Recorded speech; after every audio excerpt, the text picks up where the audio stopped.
Hello, Rachel. Hi, Ryan. How are you doing? I'm coping. You're coping? Do you have a mechanism for that? Yeah, I do. What is it? Is it a box? Can I get a box? Wow. Wow. Already coming out of the gate with obscure, not that obscure, YouTube music videos that we enjoy. But I'm doing... Deflecting! Oh, deflection. I'm in denial because I can't believe we've made it to this point. In fact, I don't believe it. Welcome, everyone, to Podcast, where a podcast that covers episodes of science fiction television one at a time. And we are starting up The Expanse, everyone. This is our first ever time watching it. We've never watched any episodes before. Isn't that right, Rachel? This is a conversation about the first ever episode. Other end of it, honey. Oh, on the other end? Okay. Everyone, welcome to Podcast. This is Exploring the Expanse. We have finished the series itself. The series of books. I'm so glad that we've managed to read all of the Expanse books. We finally read them all. We're up to the last one now. We've just finished reading it, and what a story it was. Did you think that Havelock would be able to defeat the ring entities? I didn't see that one coming, Rachel. Like, I knew that he was important, but not that important. I think it was pretty obvious when the first line of the first book was Havelock is the key to all of this. Should have seen it coming. 8 books later, we finally got the payoff to that stanza. No, but it took notes from Game of Thrones in that way, I guess. It took notes. It subverted expectations. I was shocked that the 8th book was all about the Pancake's boyfriend that Bobby had in that one particular pass of the story, in that short story she had. What was it? Pancakes on Mars, where Pancake's boyfriend learned how to make pancakes from Ray Butts. Aren't you glad we went out of our way to read that one? Oh, like you were it. so firm on starting with the first book and like going in chronological order, but you decided to make an exception for the Bobby stuff in particular. Like, I wanted the exceptions to be for the Amos stuff, but you were like, no, we hated Bobby so much in the show, and we are enjoying her more in the books, so we've got to go all in on the Bobby lore. The Bob lore, as we call it, the Bob lore. So, Babylon 5 was a series we covered previously, but in all realism, folks, sincerity and honesty, I'll allow that one too. Those are the three words I usually follow up with in all when I want to transition to actually talk about the subject matter at hand. We have actually watched every single episode of The Expanse. We are a podcast that was going through it one episode at a time as newcomers, as people who have never watched the series entirely. So we have done it now, and we're here to give our overview thoughts on the final season. The final season of The Expanse is one that is short and sweet, complicated, it's messy, it's rushed, but also there's a lot here. There's a lot of material. There's a lot of ground to cover. There's a lot of thoughts to be had, a lot of things to be said about these 6 episodes. Were the episodes any longer? No, not really. The last one was kind of a bit longer, but no, not that longer. But we are here to give some of those thoughts. We'll talk about the high points, low points, things that linger with us, the character work, the episodes themselves, and the future of the podcast, but also of The Expanse itself, because this didn't end. This is where the show ended, but clearly there's more stuff that they were hoping to get to, and maybe we'll scratch upon that a little bit. But Rachel, what did you think of the final season of The Expanse? It's an odd duck, because there are some really good things. And there's the promise of good things. And then there's so much wasted potential because they are trying to cram so much in while not trying to overcrowd the plot. So it ends up just using a lot of contrivances. There's so many things here, but we don't have time to really digest some of them. How much is some? Is it most of? Is it a bare minimum amount? Is it acceptable? I guess we'll kind of unravel that as we get into this discussion because I don't know. I'm still uneasy about this season. That's how I feel. And obviously it's all about conclusion and resolution. And how did it work for you in that regard? Is this a good final season for you?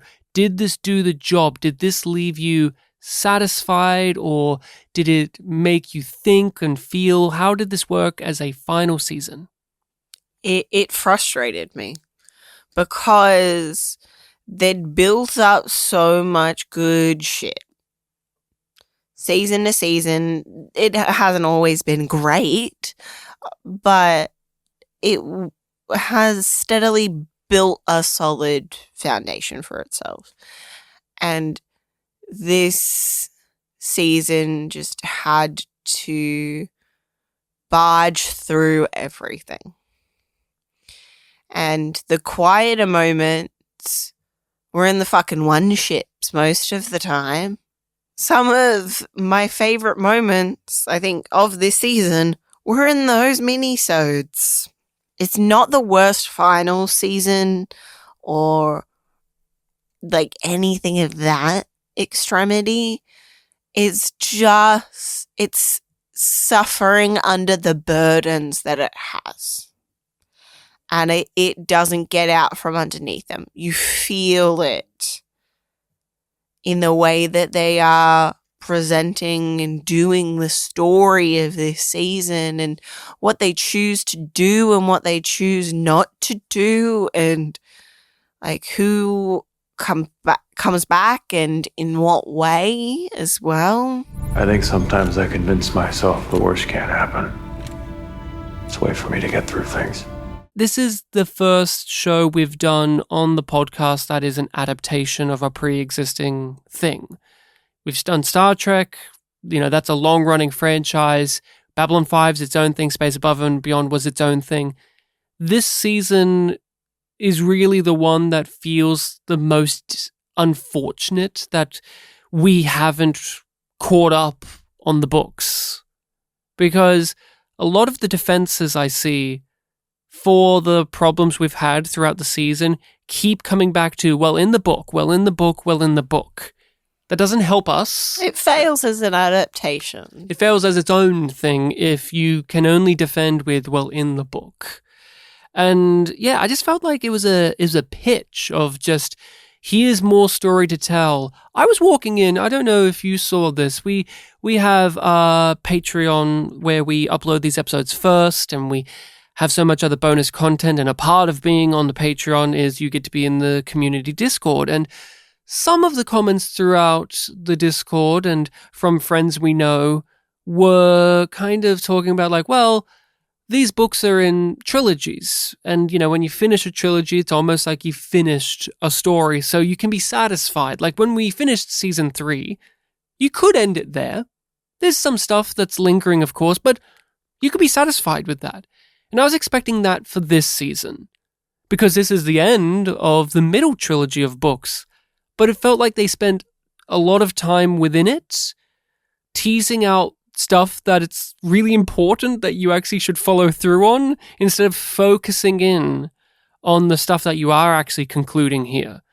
I would rather have spent more time with Drummer and Christian forming an alliance and seeing how that would work, but that only happens in the second last episode. And then it's like, and it's done. What? Okay. We're skipping the interesting part, and it's just done now. How about we transition into something a little bit more positive, Rachel? there's lots of things within this season, as we said. And with a variety of stuff, that means there's hopefully things that we were favorable towards, things that we liked. So what were some of your standout moments, your favorite things within this season? You know what was nice about this season? I actually started to believe and care about Naomi and Holden's relationship. I never thought it would come, but it did. It did. It was nice to see them together working as a couple and understanding each other and like not getting things right, but the bond felt true.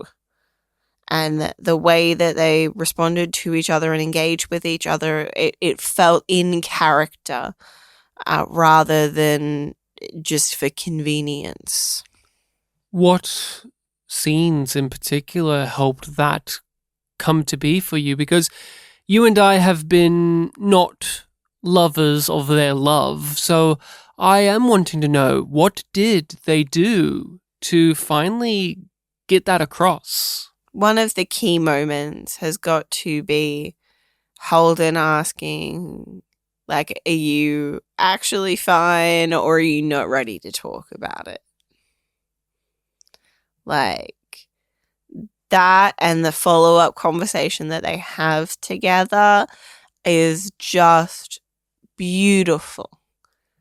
And it rings true to the characters and also to, you know, reality. For myself, I think the overriding thing is both of them were on equal playing field here as characters. Both of them were tired. Both of them were upset with their lot in life. But both of them were the ones that were moralizing to each other, because I feel like there's been an imbalance in their relationship throughout the seasons where Naomi's the morally superior one, James Holden's being a fuckhead, and then, oh no, now it's Naomi's turn to be a fuckhead, and now James Holden can be the superior one, or they're just not together on the screen. And I think them being confined on the Rocinante in this, you know, thick atmosphere of dread and misery and tension and yet hope and relief really helped me at least believe their relationship a bit more, because in previous seasons it felt as an obligation because they're the two main people, and as an excuse for, since they're the two main characters of the show, for each one of them to teach the other one a lesson, which makes them as a romantic relationship feel disingenuous, because where's the romance?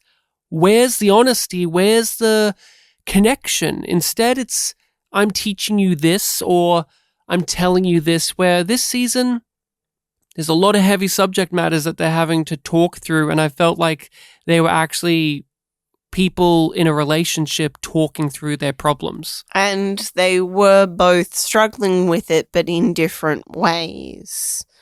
Like, Naomi struggling to accept the impact that last season has had on her, and Jim's struggling to help her with that while he's also struggling with his own shit. And also, like, he's still learning how to respect what Naomi wants in terms of him protecting himself and not putting himself in danger when they're going out doing these things that are of massive importance. But he's so used to just risking everything and it working out, or it being like it's the best call that he could make. And he really has to deal with changing that sort of perspective. There's an unspoken problem in their relationship this season that hangs over it, that eventually has a massive conversation, which is Philip. Jim makes a decision in this season that is truly bankrupt on his part, but it's because he's got such a bias because he's in love with Naomi, which is they have the chance to kill Marco, to end this now, and he chooses he pulls the punch and chooses on his own not to do it because he cannot be the one responsible for killing her son, because it would end their relationship. And that's selfish. That's a selfish reason. But here's the thing that's magnificent about it is we are so in the shoes of both Jim and Naomi individually on their journeys as characters, especially with Naomi with the last season, with her connecting with Philip and then falling out. We also have the knowledge as viewers that Philip is changing, is evolving, is becoming his own person. But we've had this massive, character work with James Holden over the course of the show, where we wanted to throttle him for acting this way in the first season. And although you still want to throttle him for doing it now, we're more understanding of his headspace. And he knows it too. That's the thing that makes it important, is he knows what he's doing is both virtuous and selfish, which is a huge step up. But as a relationship, a conflict within their relationship, I think this makes it one of the best things of the season, because it's something that they don't agree on, and yet they agree on. We knew that when Naomi found out, she was going to be pissed off. But at the same time, she's thankful because it's her son. I haven't lost my mind. I know what that choice meant, but I couldn't kill your son. If you let Marco escape to spare my feelings, you just made me responsible for everyone he kills from now on. You're not responsible for my choices. Then stop making yourself responsible for mine. Some of my favorite moments of the season was diving straight back into what I loved about The Expanse when we first started, which was the political stuff, which was Christian being the person having to make the calls, but also having to reckon with if she is the right person to do it and if her views are the right way to do it, or is she just too cocky and confident in herself? Is she underplaying and undervaluing the advice of those around her?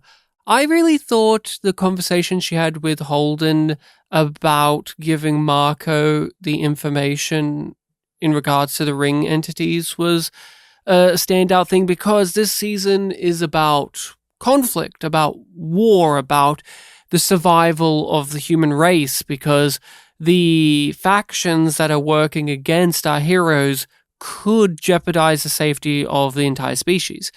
And I thought her conversations with Holden were really great because it was the show just getting to the heart of the matter. It made us think about the things that we would discuss in pretty much every episode of Space Above and Beyond, or in most episodes of Babylon 5. The responsibility of the people making the decisions, the ownership of one's actions during wartime. And we got to have that on a top level with someone like Christian, but then we had the barroom conversation with your favorite, Bobby and Amos. I like that scene. You were a little bit more resistant to it when we talked about it, but I think that's really climbed up as one of my favorite moments of the season. Just those two having a talk about war and where we stand and who do you trust, who do you serve. It didn't... It didn't land 100%, but you know what? I had fun with Holden's speech where he's like, I am the president of the trade union, and my first act is to resign. I was like, yes, this is the man that we have come to know. And then his exchange with Christian, where he's just like, please don't undo this. Please, Christian, you know it's futile to try and undo all of this. You know this is the right way. And her breathily just being like, oh, Jim. Oh, James, I hope this works out. Oh, I hope you're right and I'm wrong. Oh, boy. Avaslara had a really good line about, like, describing Jim Holden in the negotiations, and I can't remember what it was. It's because he's a man whose history revolves around and he changes the way that we go about things. And I liked in that, just talking about little moments, I liked how she closed the meeting to get him to be the president by getting more coffee. Coffee, yeah. That's great. Oh, another favorite of ours was the conversation about violence that Peaches had. Yes. I'm noticing that a lot of them involve Holden, by the way. Like, Holden is our participant or a driver of a lot of our favorite things within the season. And yet, I didn't think about him. Spoiler alert, he's not in my favorite characters of the season. And yet, I'm thinking of all these moments, and so many of them do have him in there. And he's a key, and he does great work in there. Very successfully used as the protagonist of this series. We've had the complaint in series past that it feels like he's here out of obligation.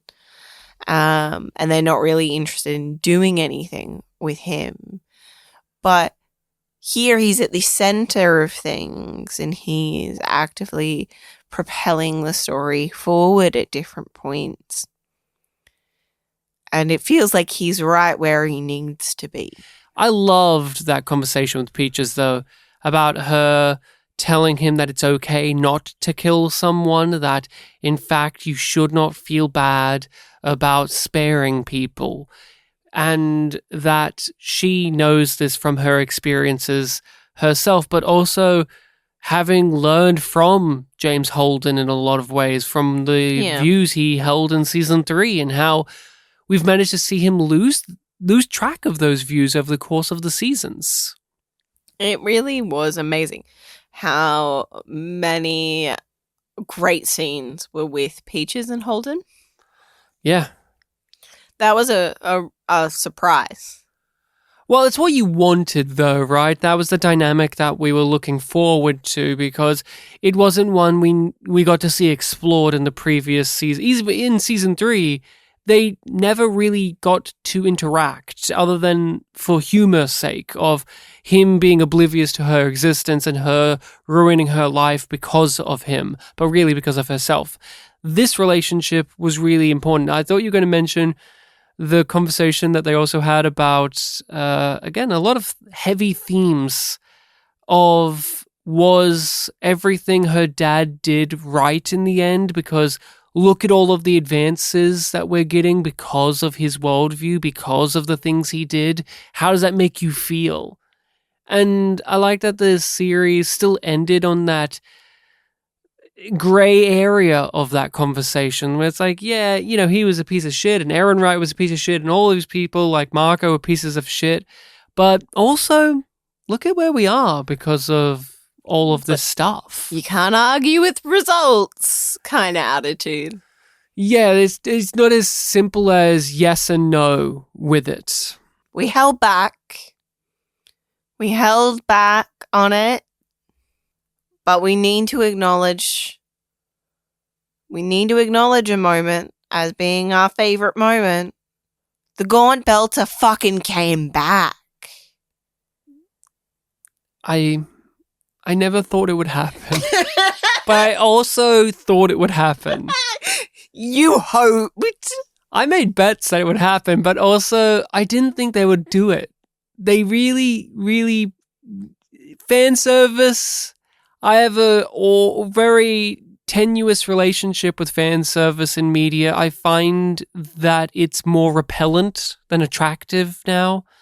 I will mark things down or roll my eyes at fan service more than I am actually wooed by it, but this is just such a dumb piece of fan service because it is. It's like, hey, you remember how we started the show with this guy? Like, he was one of the first people we heard from in this series, and he's going to be one of the first people we hear from at the end of the series, and I thought the symmetry was beautiful, but I'm always tickled when they can bring back those small actors, you know? He's not a huge actor, he's a working actor, and they thought, we need to bring this weird man back and let him do the thing. I mean, you opened up Pandora's box, Rachel, so now it's your time to shine in its glow of the Gaunt Belter. It was just a delight to see him again. It was just... Like, I don't even really remember what he did. I just remember being so happy. Now Earthers know what it feels like to be Belter. What were some of your least favorite things about season 6? I didn't get to spend time with the characters that I cared about doing things that I was interested in enough. Like, that is the big thing. Like, that's the big problem with this season. And the poster child for that is all of the crap on Laconia. Like, we start each episode on that fucking planet with that stupid child. Slowly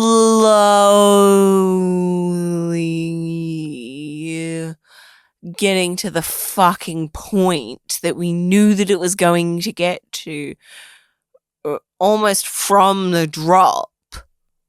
This is an external thing that has been injected into the season to promote interest in future endeavors and or the books. I have not heard a single real solid defense for this being in this season that isn't reliant upon, well, in the future of the books. That's it. That's it. That's all it is. In the future, the books do this, so you need this here, but think back to previous seasons. We've had stuff that's clearly leading into other things.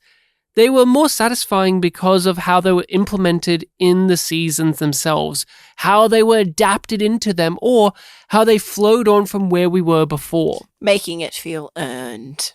Is it just the Laconia stuff? Is that real? Because I think a lot of it stems from that. Like, everything that I have a problem with kind of returns to, well, Laconia's existence in the story and the way that they told it affects their stuff. Yeah. Yeah, like, it's the biggest thing. And we've talked about it so much already. I don't have anything really new to say about it. It's like, it's that and it feeling rushed. Like, those are two huge problems with this season for me. I really would love to have said one of my favorite moments in the show was Michio's, like, hero moment where she steps in to be a medic and she shows that she has worth and she's proven herself and all of that. I love that. I love that when it happened, but also it felt hollow because we didn't really get much time with that character. No. And one of her defining moments is in One Ship. And that's so many of those little... Walker. He was a fun character. I liked his overall, but we really didn't get to know him. He got one or two really memorably funny lines, had a sacrifice. He was easily characterized, but he didn't really do anything in the story. We didn't have time. He was there. But I feel like he could die. But that's the thing. He should have been given a little bit more time. He should have been given a bit more time. Rosenfeld could have had more time. You know, like, we could keep pointing to other things, other characters, other plots. There's so many places where they could have spent more time. And it feels a little hypocritical that we are complaining about that so much because we are such proponents of it's not how much time you have, it's where you put it. I think that's a Laconia argument, though. They put time into that for reasons that feel very cheap. And let's go past that. Let's go past that, because people, clacking away on the keyboards there will bring up, no, it's pivotal because Kara and Zan will matter in the future to a show that we won't get. Okay? Go read the books, guys. Okay, we are reading the books. Can't wait to get to their adventures and be like, oh, yes, of course, that was worth 25 minutes of a season of a show. But go past that. The writing itself, I think, was at its worst in the entire run of the series on Laconia. The children didn't react how, in any sense. Parents! The parents were both running out after their daughter with their zombie child. Like, the zombie son has turned up. Like, what? It was contrived. It was artificial. It wasn't true. None of the Laconia stuff felt honest. It was them just cutting corners, rushing to the points and getting to the beats, but also, God, it was slowly paced. Like, we stretch it out over 6 episodes, and yet it's rushed and plotting. It's so frustrating. I think it's irredeemable of the writers to have one of the people from Laconia, this admiral that's super important, be a part of the downfall of Marco, yet we never really got to know this guy. We met him one time beforehand. We don't know the relationship between him and Marco, really. We just have to work off of assumptions, headcanons, and just context clues, but we don't know the character. So when he gives Marco the middle finger and says, fuck you, you were just a distraction, bye, I'm a bigger bad guy than you and I'm more important, it was actually a slap to the face, because Marco is a character we spent time with. So to have him be bested by what is basically a non-entity character, an NPC basically, is it's such a head scratcher. Like, yeah, I'm sure in the books it works that way, but guys, I'm watching the show. There's no satisfaction to Marco being fucked over by a guy who we don't know. So we're ping-ponging back to the positives, Ryan. Mm-hmm. What was your favourite episode of season 6 out of the 6? I think Redoubt was the episode that I enjoyed, which was the 4th episode. I remembered it being the one that we both said was enjoyable when watching, had some good material, but it was the episode that when you gave it more thought, more discussion, more analysis, and just let it ruminate, it just kept getting better and better and better. Yeah. That was an episode that had action-packed sequences, it had double crosses, it had reveals, but it never forgot to slow down and have character moments, to have people just conversing. That is the episode that where we have Drummer being a badass, but also we get to have a sit down and have Christian wondering her position in the world. We have Holden and Carissa Mao forming a tighter knit bond between each other. We have, like I said a moment ago, Michio steps up to the plate and shows that everyone can be a hero. It's just they all have different skills, and Holden and Naomi talking to one another, that conflict, that conversation that we were going through earlier in this discussion. I think that episode was just a perfect package and a fine piece of business in relation to serialized television, in which you can have an episode that's still pushing all of the plot points forward and hammering in on the themes, but it also feels like a self-contained thing. I think of Redoubt as an episode that's pivotal as a puzzle piece, but also something that stands on its own. Yeah, that's very true. For me, in my rankings, Strange Dogs just nudged Redoubt out a little bit. And I think that's because I've been annoyed by so many of the premieres of The Expanse. And this one, I was all in. And I loved what it was serving up, aside from the Laconia stuff that I was just like very suspicious of. But I really liked the stuff with Philip in this episode. And the stuff that it was setting up for him, as well as like on the fractures and the cracks in the Rossi crew that were really being highlighted, and the reality of the strain on Avasarala. Like, I felt the drama. It didn't need to tell me or whack me over the head with it. I felt it. Through the performances, through the scripting, through the score. And it was just wonderful to enjoy an opener that much. Has anybody in your cabinet proposed negotiations? The deliberations of my cabinet in a time of war are a matter of national security and none of your fucking business. I don't recall. Did you give any episode a yum? Oh, don't ask me. I don't remember. Don't ask me. I'm just a girl. I gave the second last episode a yum, and I kind of felt bad about it. And then we watched the final episode. That I was just like, I give it a yum because it kind of deserves 3 yums out of 4. Yes. Okay. That was the one in which Drummer loses her family and she forms the alliance with the UN, with Christian. And it was the lesser episode for me, but was it for you? Like, when you look back on the season, what's the episode that just did not do it for you, or the one that just has to fall to the bottom? I ended up,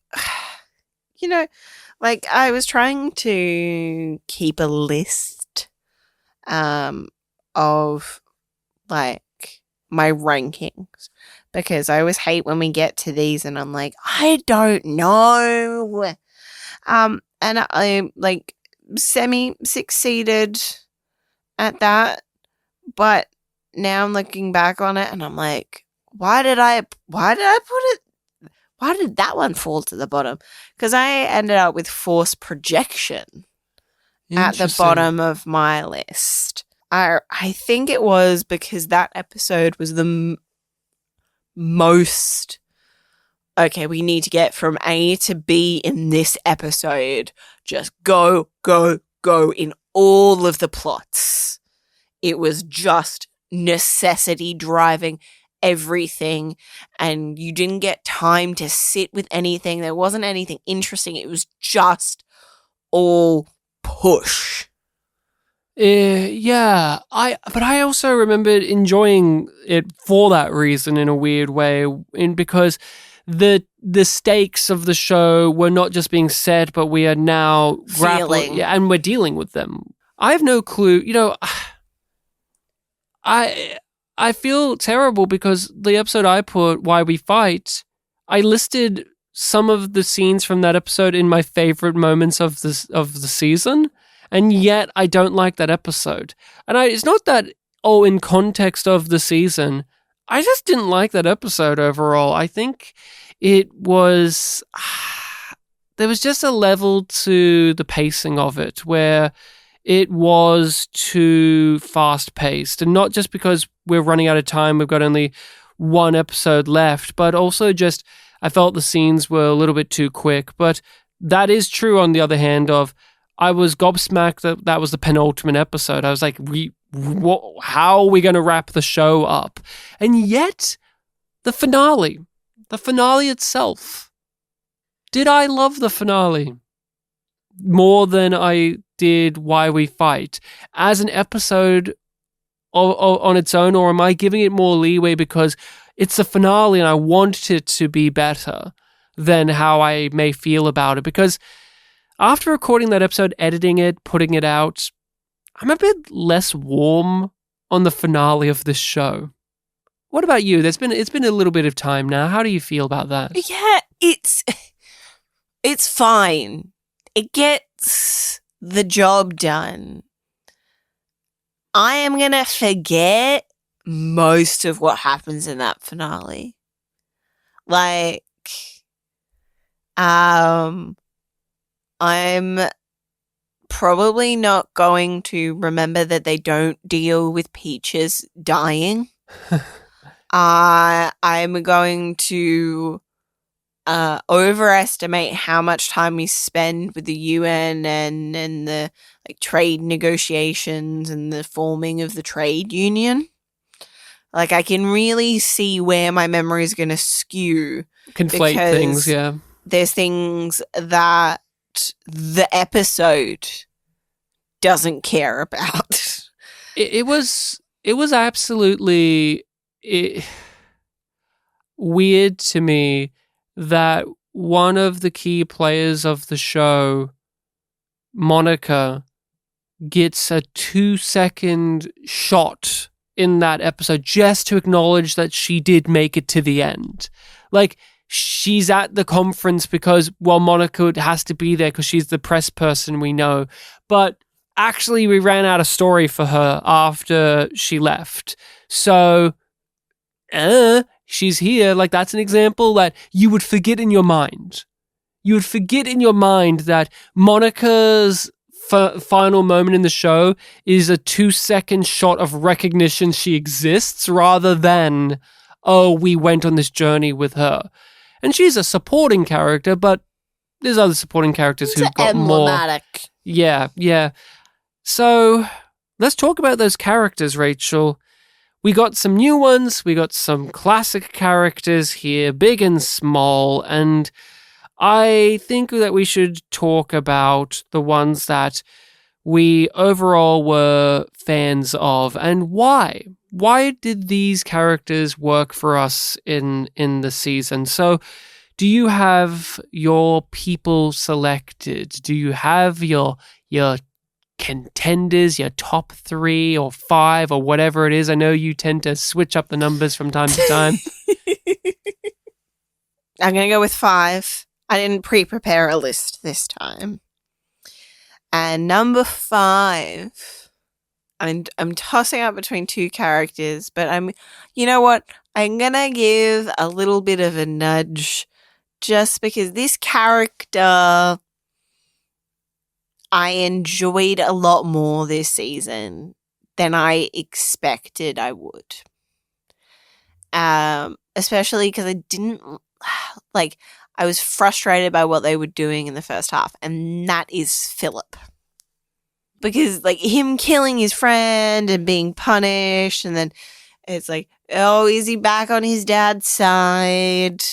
And then, oh no, he has grown a conscience, and he is really being his own man after, like, you know, just saying it over and over again. And I really enjoyed his scenes with Rosenfeld.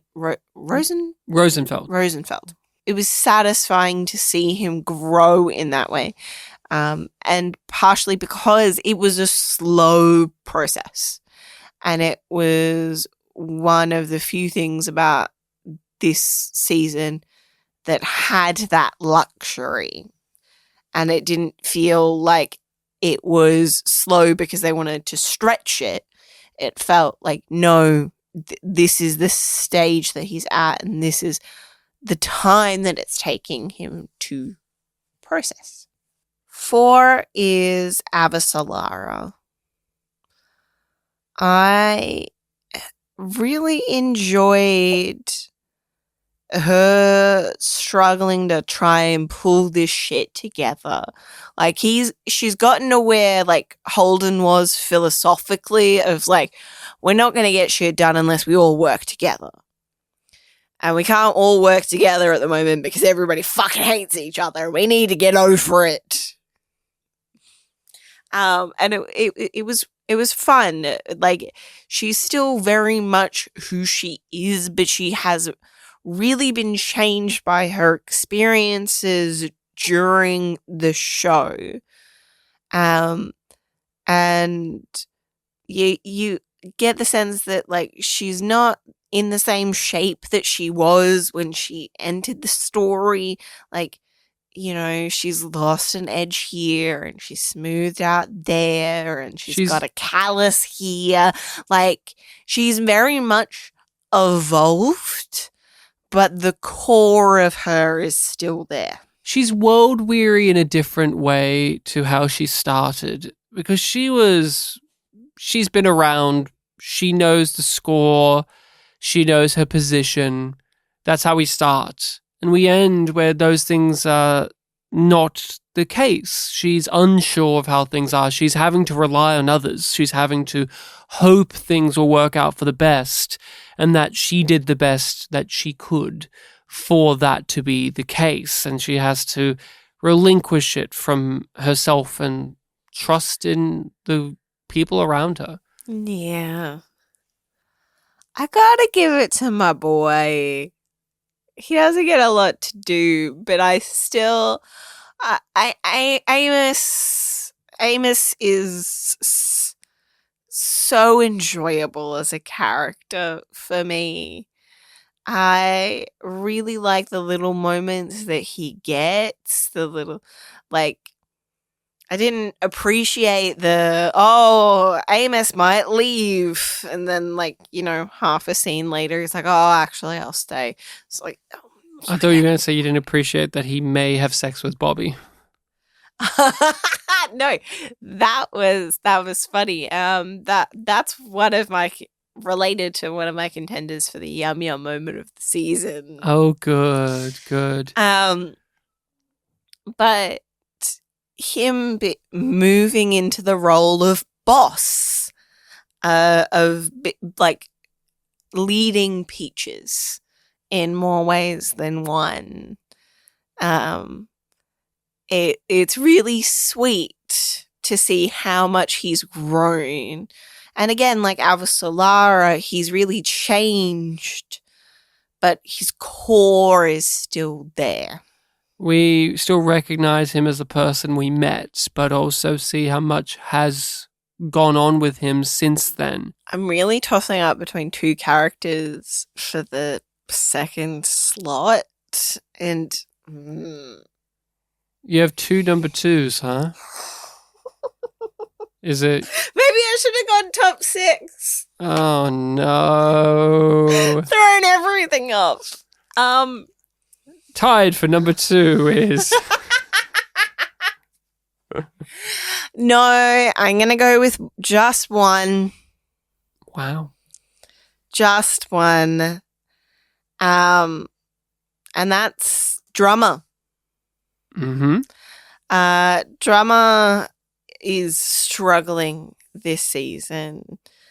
To find, she's thought that she found what she needed and that she'd finally found a home and created a home and had a family, and she loses everything.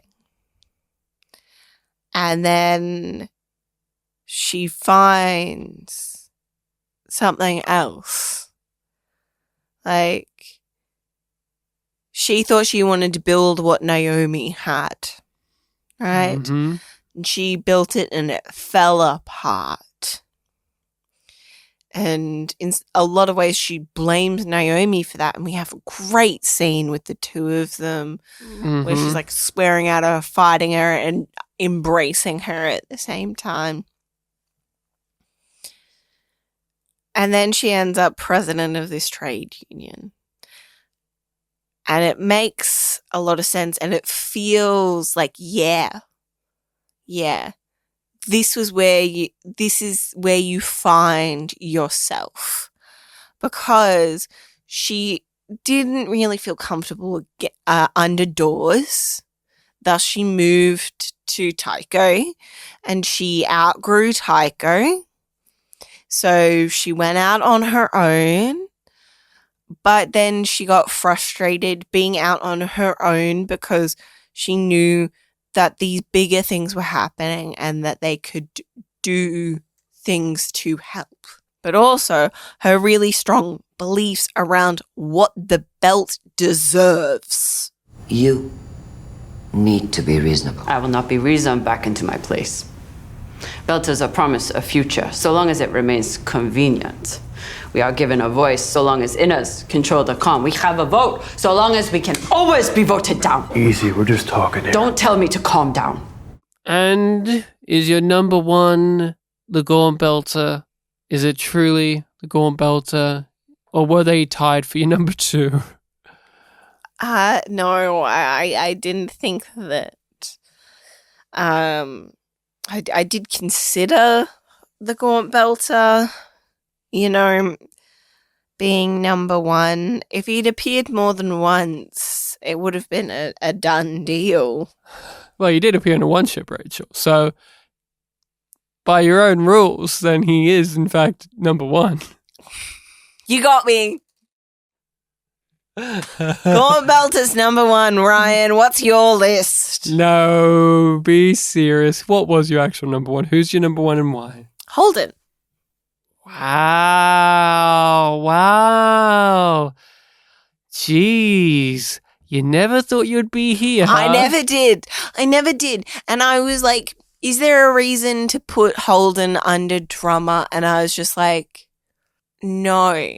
And it's hard because it isn't just what Holden is and what Holden gets to do. It's the fact that he brings out these amazing moments and monologues and duologues with all of these other characters. And those moments give me the depth that I was craving in this season. Holden gets stuff to do in the season. Who would have thunk it? He didn't get much to do in the fifth, so they made up for it in the final. He got stuff to do. I liked Holden a lot in the season. He didn't make my top 5, weirdly enough. In number 5 for me was Rosenfeld. That was a new character who brought a certain edge to the Marco faction. Yes. You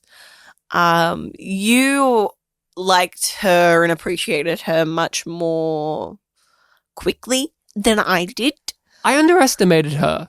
Because I thought, oh, okay, she's just the same level of crazy as Marco. She's a sycophant. She's in love with him or whatever. But no. As it went along, we saw that she was a master manipulator, but she was also keenly aware of the limitations of her skills to manipulate a mad person to the degree. So she's like, I need his kid back here. And I need to separate, I need to find out for myself. Hence, she tried to get Medina.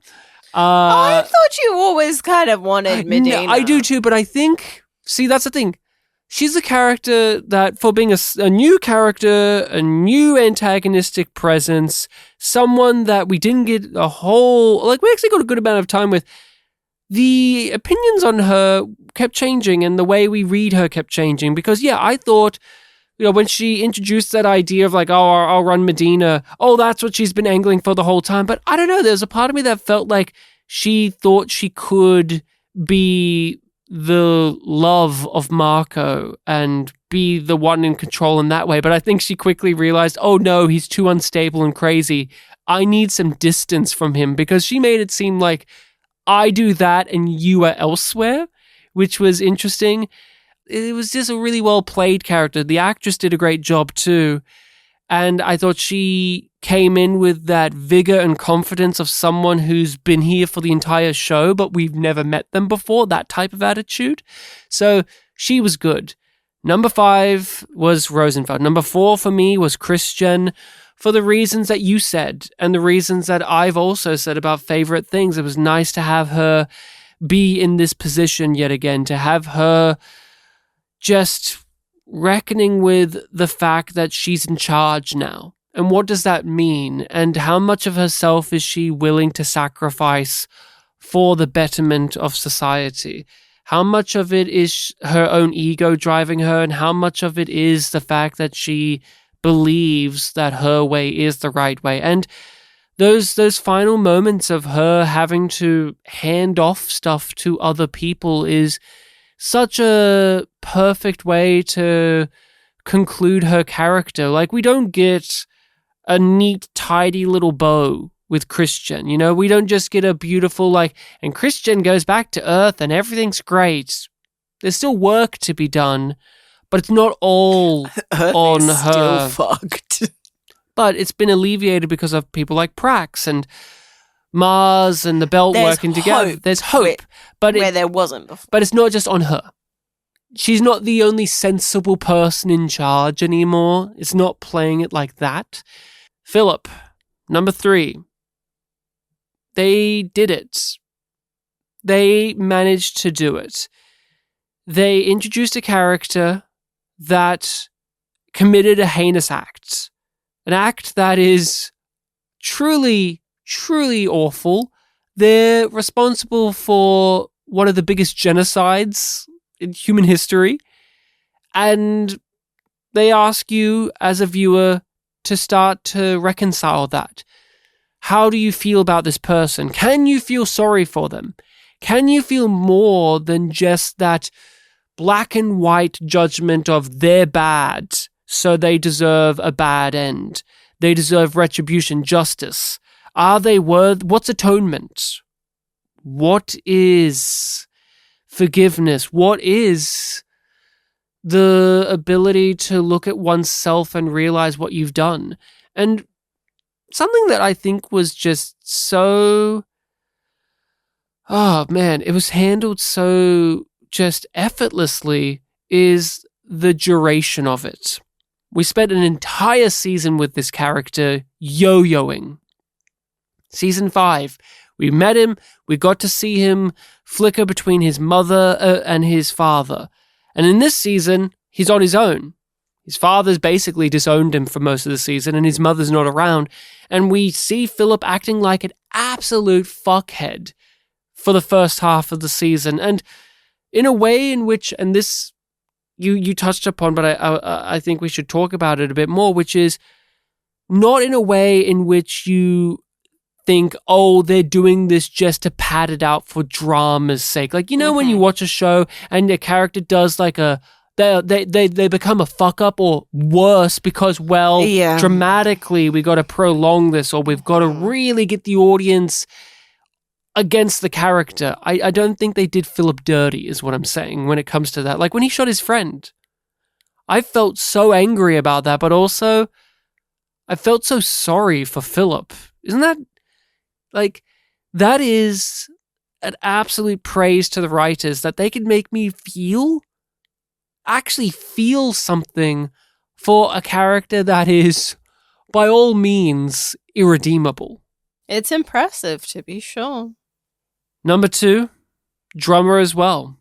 I had Drummer right up there. I don't know, have we ever had Drummer in our top lists? I can't recall, but she's here, and I thought she was given great stuff. She gets the badass fuck yeah moments where she fucks over Marco, sends out the message letting him know that she did it, gets under his skin, but she doesn't give a shit because he'll be dead soon anyway. Like, she was great in that regard, but the tragedy of Drummer was really felt in the season, of her losing that family, of being on the run, having, the chips are down and she's having to claw her way out of it, but in so doing she loses the people that matter to her. And is her end a happy one? I wouldn't say happy, I would say satisfying. Because she wants to be loved, and she wants to be loved unconditionally and have that real sense of family. And she doesn't when we leave her. She gets what she needs, but not what she wants, almost. She becomes the most important person in the universe. She becomes the symbol of change. She becomes what Fred Johnson and Anderson Dawes tried to be, or said they were going to be. And wished they could be. And wished they could be. she gets to do that, but she never wanted to do that. She was never aspiring to be that type of person. She wanted to carve out her own happiness in the world, but also, like you said, she had a stance on how Belters should be treated and how they should interact with the universe at large. And we saw that play out. But yeah, is her ending a happy one? Not on a personal level, but that's one of the things about this series and about the characters of to become a hero, to become something more, you lose your personhood. We saw Holden struggle with that throughout the series of he grew tired of having to be protagonist man James Holden because he never got a choice or a say in anything. Is it destiny? Alex brought that up a bunch. And we're left here saying, like, yes, it's a great ending for the character, but also it's a bittersweet ending. And I felt it. I felt it in my heart. But the number one, of course, is the Gaunt Belter. What a great character he was. We all loved him. What a great... I can't believe... oh, my God. The one ship and how they brought him back in a flashback and he didn't look gaunt at all. Magnificent stuff. But really, my number one is Peaches. Killing someone is a terrible thing. And you can never take it back. Don't ever feel bad about not killing someone. I really liked her starting out as a person hiding behind Amos to a person who is now the protege of Amos, but that also means that she had to step out of the shadow and confront the things that she's done and tell people, not just tell them, but show them what she's learned along the way. Whether that be conversations with Holden about how much she was willing to kill him, or her showing Naomi at the end of the series that she didn't need the mods to save the ship. She did it through her own grit and determination because she has learned so much from being a part of the Rossi family. Gets me emotional, man. I just love that. It's just a simple arc, beautifully told, beautifully portrayed, and we all love when a villain becomes a hero. We all love when a former antagonist becomes a friend. And Peaches, she's one of the great examples of how that type of story, that type of character, and that type of growth hammers in what the Expanse is about, like overall, of second chances and how people can change and people can be different to what that started out as. Like Christian, she started out as kind of a very villainous character. We were salivating and scoffing and laughing at the fact that she was so two-faced of a person, but she wasn't really, and that's how a lot of the characters are. You think of them one way, but actually if you spend a moment on it, they're not as two-dimensional as that. At least most of them aren't. Some of them, though, Rachel, some of them don't really stick it, and this is where we get into our least favorite characters of the season. And boy, is it just fair to say Zan and Kara and Admiral Fuckhead? Those are my top three. Is it unfair? And the dogs. I'll list them as the other two. Okay, we're done. We agree. We're done with least favorite characters. Is it too easy just to list them? It's too easy. But it's true. I can't pick any others than that. Like, they are the least favorites because I don't think they added anything to the show. And if they did, they actually took away from the show. Like, I don't have anything more to say on the least favorites. I mean, Marco was a little less interesting this season. Yeah. A little less because he was flat. Flat, but still interesting. Like, he was still good, but he was a little less. He didn't have as much depth or variety to him this season. Because he was the bad guy who had to fail. Was Marco just more boring this season because he had the power and the control? You could argue that in a way that made him more compelling because he was actively pissing it away, yet he thought he had it all locked down because he was so egotistical and arrogant. But it was like a just didn't perfect get enough trajectory. Time with it to Like, Do you think that's a time issue? Because I feel like Marco stayed his welcome long enough in the season. Yeah, you know? He didn't. I think he was verging on out. Oh, yes. I don't mean more time with him. I guess I wanted more time with Rosenfeld. Yeah. Cleaning up his messes. Yeah. And, like, more of an understanding of how fragile it was the whole way down.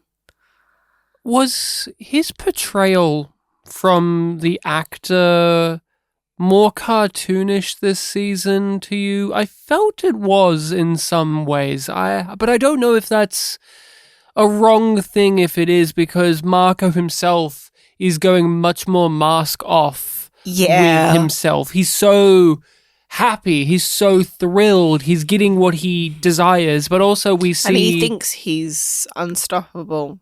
But we also see that he is bested and he's a wounded puppy for the remainder of the season. When Holden spares him and he's so fucking he's pissed. So fragile after that. He's Yeah. so over the top. But I think primarily it comes down to we know how he's going to...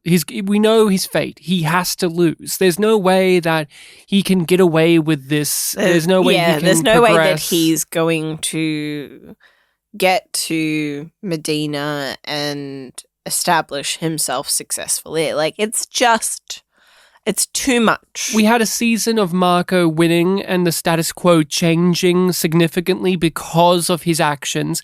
This season, it has to be the heroes are the ones that change the status quo via defeating him, which is fair. It makes sense. It's traditional.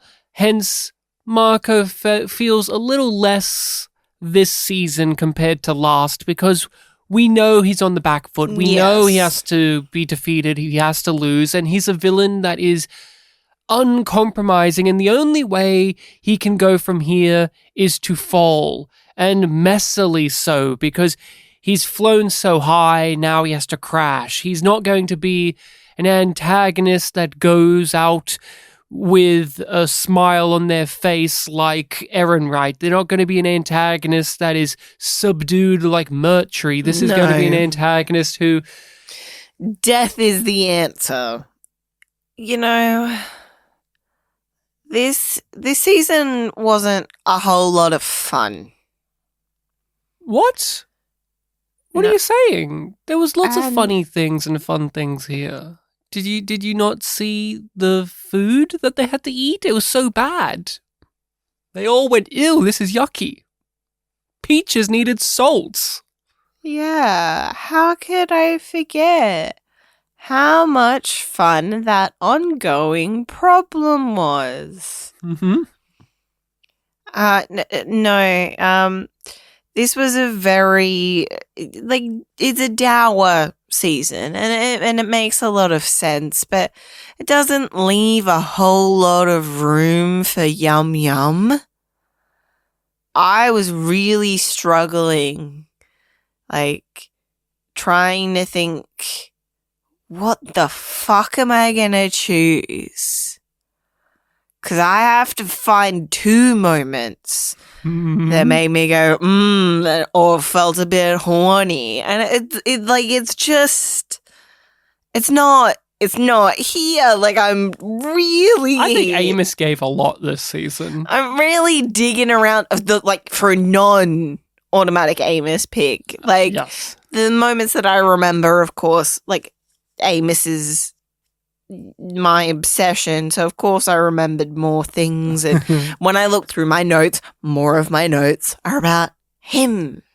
Yeah, being in Yum Yum. I just said that to spur you on while I think of my answers, because you're right, it's 100% correct.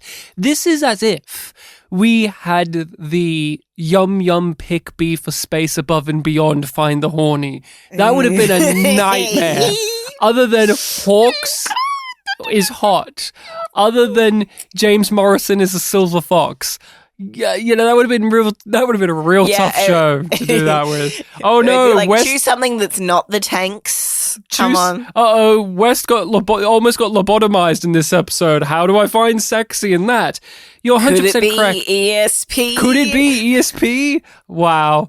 But Could it that's be a deep, boner? That's a deep cut for the Space Above and Beyond fans. You have to go to the IMDb page for that one. I should have brought that up when we spoke to Glenn Morgan. I should have brought that up. It's like, oh, did you come up with that synopsis? Could it be ESP? But this was a strong season for Bobby.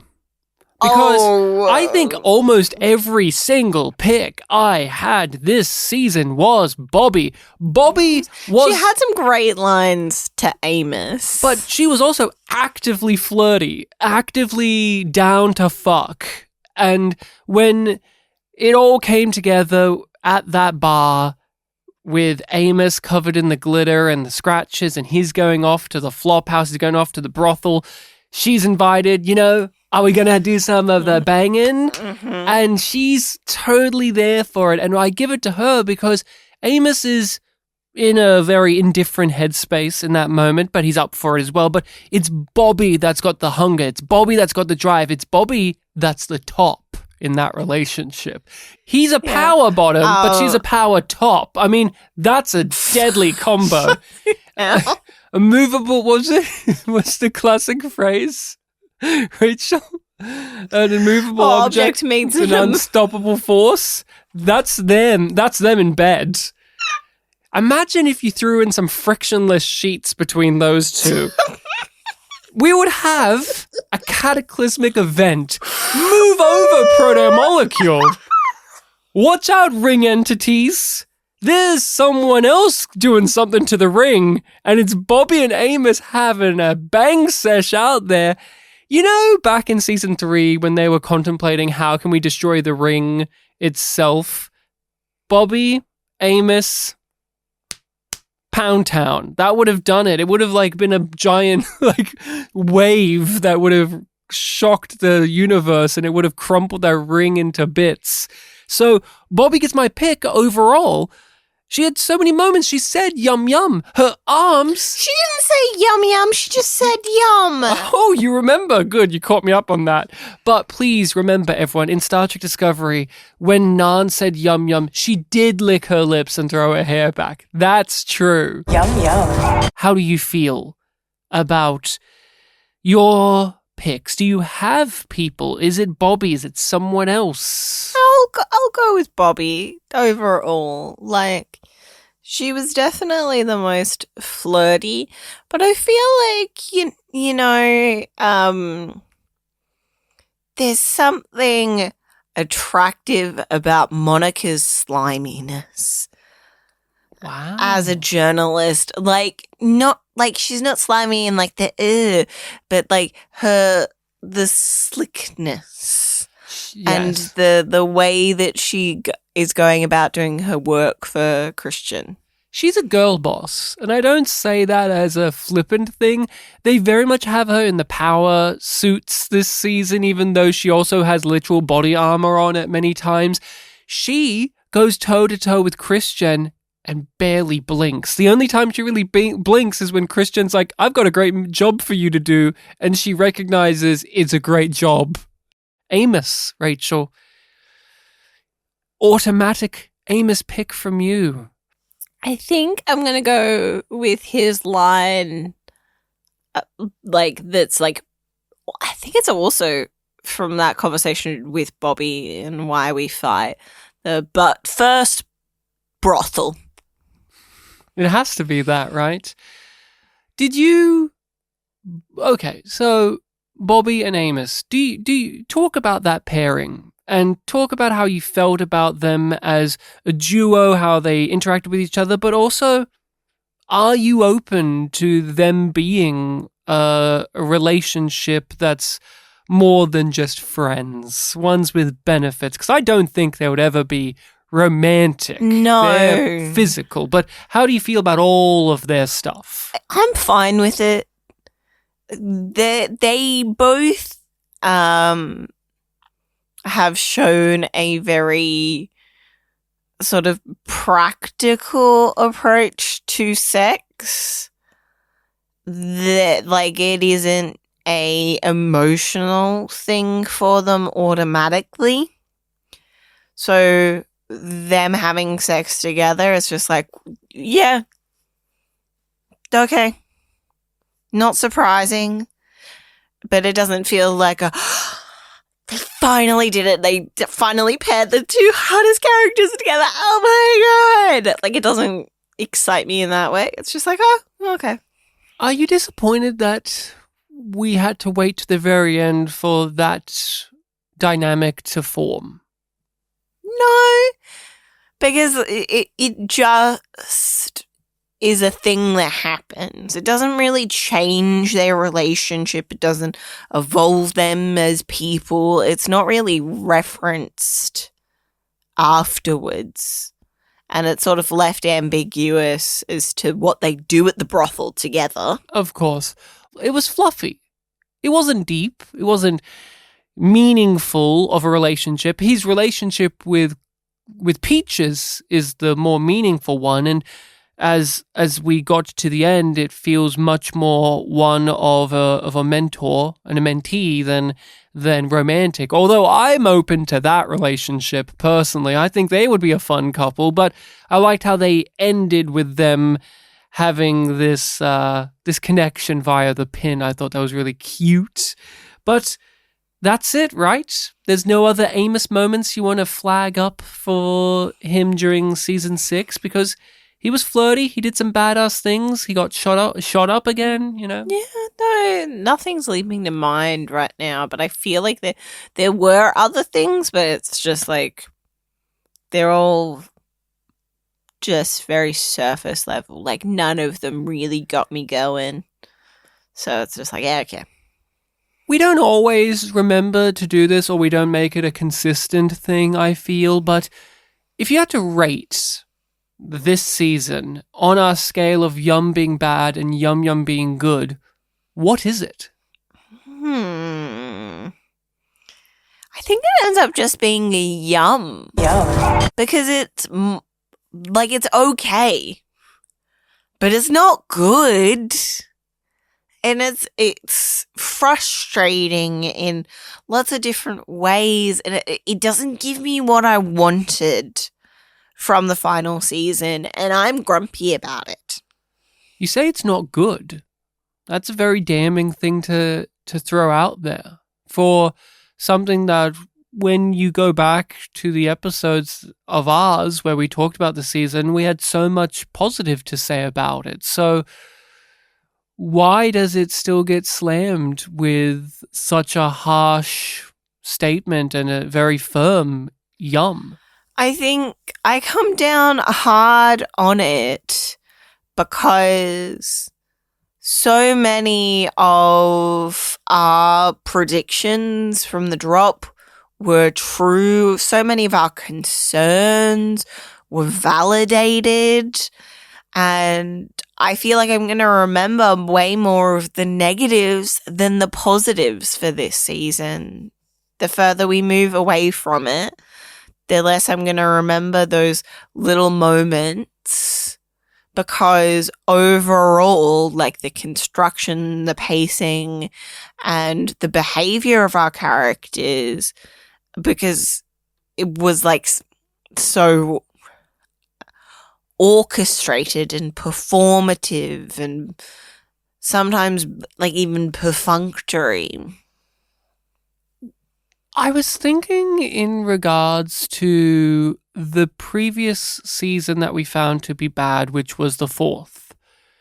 And this season is different because I am very confident and very assured in what was wrong with it from their storytelling standpoints. There's no ifs and or buts. The fact is, they had to stop the story short, and they made some very deliberate choices that we don't agree with, i.e. the Laconia stuff. And that was, as the word has been used many times, especially by you, frustrating. The choices that they had to make were ones of compromise that brought about frustration for us. While season 4, there was so much there that we couldn't really grasp onto. There was so much in season 4 that we would say, I don't know why they're telling it that way. Or in season 1, it was a case of they're finding their footing. But in this season, I'm very much of the same opinion as you. This is a yum. I'm reminded of Sense8. Yeah. Sense8 finished abruptly, and then they got to come back, in their case, with a movie. And the movie, or Farscape with the Peacekeeper Wars. This is obviously longer than those in their episodes, but it's still that same principle of like, oh no, the Sense8 movie and Peacekeeper Wars, like they're good, but there's just a lot not great with them, and they're not what I will always think of as like the end point of the show, but obviously they are. I think it's also just fascinating to think about how every show we've covered on this podcast has had a messy ending. None of the shows that we've covered, even Star Trek Discovery, have managed to make it to the finish line with ease, without some hurdle that stumbles them at the end. I think it just happens to a lot of shows because it's the sort of thing of like you live long enough to see yourself a villain, right? Either you end too early and you don't get to do what you wanted to do, or you go on so long that nobody fucking wants you anymore. Looking at you, Grey's Anatomy. Wow, did anyone want it in the first place? That is our discussion on season 6. We will be back next time to talk about the series overall. We shall go through a recap of the series. We shall talk about our favorite moments, our least favorite moments. We shall talk about things that we were satisfied with, things that are still lingering with us, questions we still have. I have one right now, actually. I'll ask it. Mm-hmm. In season 5. Yeah. In season 5, we had the great conversation between Fred Johnson and Holden about becoming a builder. And that was spurred on because Tycho was building a new type of warship that the Belt were going to use. Yeah. And it felt like it was going to be a setup for that to come back. Did that ever come back? I don't think did that ever come into play? Did that ever get referenced again? To their new shielding, which they do mention. Was that connected to the shielding they get at the end of this? No, I thought that was like the OPA working on their own stuff because Fred's like, and I thought it was connected because I thought it was both of it was like the stuff that's being imported from beyond the ring. Well, I guess maybe. See, people, let us know stuff like that. We will be back to talk about the series overall. I can't wait. If you are a lover of the podcast, make sure to share it around all over the place. And if you have the means to support us, you get our content early as well as access to so much other material. We have started reading the books now, haven't we, Rachel? Yes, We've started going through the books.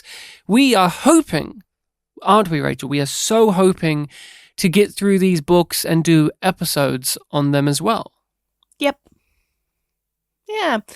And hopefully you will come along for that journey too. And if you want to make sure that you get those episodes first, because we don't know if we're going to release them to the general public, but they will definitely be up on our Patreon. I hope we can release them to the general public. The thing is, they will not be guaranteed a week-to-week thing because the books are long and there's many of them. So we're at least hoping to get through the first trilogy. That's at least like the first goal of it. So stay with us on this ride. Although we've finished the show, there's still more of the Expanse to explore, and we hope you come with us as we get to find out who Havelock is in book form. I can't wait. I hope he's a good guy. I hope he's a guy that survives being impaled on a wall. Rachel, in book form, which character are you looking forward to seeing the most? I'm looking forward to seeing if Monica is an actual character properly. Like, how much she's in the books compared to the show. I think that'll be interesting. And you know what? Murtry. I was thinking about Murtry too. Do you think he'll get POV chapters? Will any villains get POV chapters? Because we know they're from the point of view of the people. Melba will. She has to. She has to. Peaches has to when she's Melba. That has to be the thing, because you can imagine she's going to be a reveal that she's who she is, and you get it from the POV standpoints. I am a sucker. My favorite girl, I have to meet her in book form, which is Anna. Boy, am I looking forward to hearing the thoughts of Anna in the books. I can't wait to hear her thoughts on the events. But that's all we have for you. Thank you all so much for listening. We are gone. We are bye-bye now. The Gorn Belter came back for this final season. He is our patron saint. People doubted us, Rachel, and we doubted ourselves. We had people say to us, let the Gorn Belter go. And I was thinking, we should. Maybe the bit was running a bit thin. Mentioning the Gorn Belter and Havelock and all of those people again and again. Ashanti? But that perseverance, it paid off, didn't it, Rachel? Yeah. Yeah, it did. We were rewarded.